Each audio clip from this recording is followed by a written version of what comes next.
Now, David Cameron's great-great-grandfather was one, and so was Prince Albert. Both are listed as immigrants who came to Britain from overseas, and new data published today shows that half the British population is actually descended from immigrants. Yes, the information is being unveiled by a family history website on the first day of the Who Do You Think You Are live show. The actor, genealogy enthusiast Tony Robinson will be here. He's here now, in fact. Hello. Along with Rory Bremner, who appeared on the BBC programme of the same name. Very good morning to you both. Good morning. Just tell us a little, I mean, there is a fascination, and it's a relatively new phenomenon, isn't it, in the scale that we're now in, of families, looking back. So what is the show all about? Well, the show celebrates history and, in particular, genealogy. I mean, up until probably 20, 25 years ago, if you wanted to find out more about your past, you had to cycle round to various churches or go down to Somerset House. It was really complex, and when you got to the documentation, it was often illegible. But now, because everything can be put online, it's possible just to sit there and find out information going back hundreds of years about your parents and their parents and their parents' parents. Which is pretty fascinating stuff. And Rory, you've been through the whole process. I had no idea that Tony was my uncle. It's just absolutely, you know, the things you find out. Amazing. No, it is, I mean, Who Do You Think You Are? I think it's one of the things that television does really, really well. I think it takes people back into history in a very, very fascinating and interesting way. And the whole point about the show this weekend, which they're doing at Olympia, is that so many people who have watched the show and are interested in the show can actually go and find out how they can actually trace their own family and their own genealogy.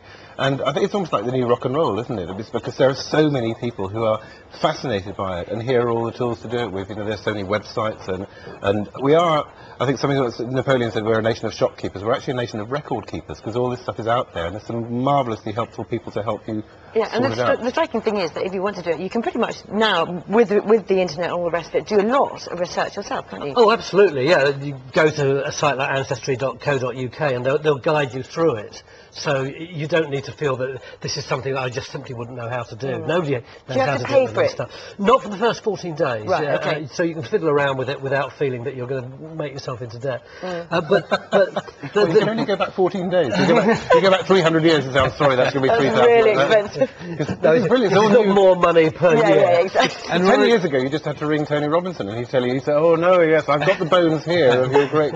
Because he's single-handedly reinvented that part of history. Yeah, really... Rory, this is a path you've trod on TV. I know, I'm sorry, I've been on this sofa. I've got to apologise, people have heard this story before, because I think it's about the 17th time I've come on. It's not I've only heard it once. The only thing I talk about. No, it's a bit embarrassing, because you think, how many generations are you going to go back before things are going to get... And in my case, it was about half a generation, because the story emerged was my father and what he had done in the Second World War.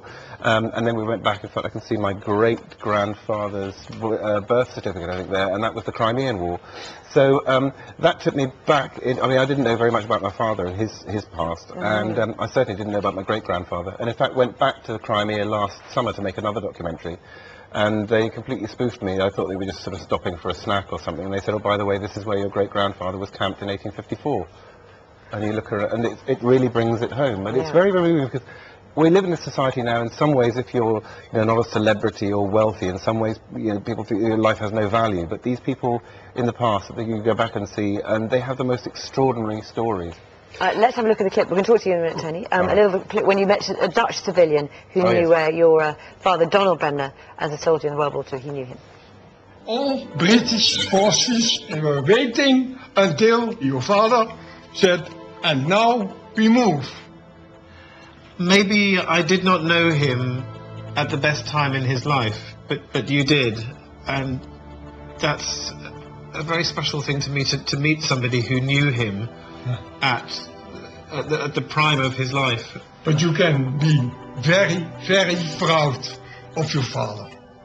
He was a fighter. You can consider your father as an army on his own. Goodness me. Gosh. Yeah. When you visit your father in his grave, please put the flower on his grave. Well, bless you. Yeah, okay, fine. Well, Rory, that must get you every time, I'm sure. And I mean, because the people don't know, your father died when you were... Yeah, I was 18. 18. Yeah, okay. yeah. So, but then it's a living link, and that was extraordinary. That's on Remembrance Day. I went back and met some of the other veterans, and it is extraordinary if your father died that long ago, to meet somebody who knew him, but in the prime of his life. Tony, it's also very fascinating, isn't it? Because before now, you know, ordinary people like us couldn't go back and find out all these information, and there are these incredible stories that are in all of our That's past. right, yeah. I mean, it was only kings and queens and generals whose lives were recorded, because they were the only ones who either knew how to write or could afford a scribe to write about their lives. But now everybody can, and the kind of information that generated such emotion as far as Rory was concerned, that happens to all of us when we're confronted by our family history. When I found out that my great-grandma had died in the workhouse of diphtheria, an illness which none of us really know anything about anymore, and it was in a workhouse only a couple of miles away from where I was born. I felt exactly the same kind of whoa. Do you think we should be doing it and sort of writing it down for our children, all the rest of it, to try and keep that sort of history alive? I hope that we will. I mean, it seems to me that it's almost as though we're in at the birth of a new science. All this information that's coming forward that we're just starting to trawl through, we don't know where it's going to take us. All we know is that it describes this huge movement of peoples across the globe over the last 300 or 400 years. Yeah.